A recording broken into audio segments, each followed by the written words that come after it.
Street is virtually Las Vegas history as the rest of the world knows it. It didn't really develop into Glitter Gulch until after the 30s when Las Vegas became a real town.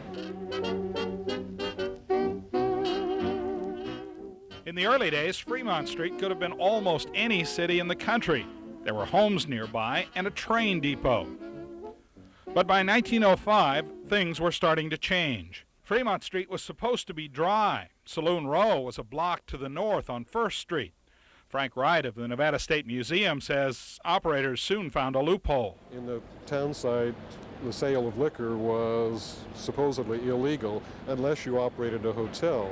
And so what happened is you had 2 or 3 really small hotels with just a few beds open here and giant bars. Gambling became legal in 1931. The first place to get a license was the Northern Club, where the Coin Castle is located today.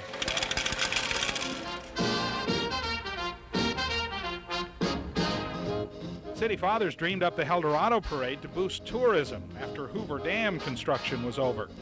It was part of Fremont Street's Old West image during the 1930s and 40s. Now, Las Vegas was a 20th century city. It didn't have a frontier past, but the official slogan for the city was still a frontier town. When Las Vegas club owner Mel Exper came to town in 1947, Fremont Street looked a lot different. It's unbelievable, you know, the transformation that's been done around here. If you stood out here, you'd just be looking out into the desert across the Union Pacific because there was no Plaza Hotel over there. He uses a history book to refresh his memory. This was the Apache Hotel. This is the Gold Nugget looking west. Pioneer was always there, right on the corner. But then just this side, just west of the Pioneer, was the Las Vegas Club. Exper was 23 years old then. He lost all of his money gambling. And I stayed here for one reason. I got broke. And I had nowhere to go, and I went to work. By the 1950s, Fremont Street was the hottest spot in town. Teenagers cruised there until the 1970s when it became a one-way street.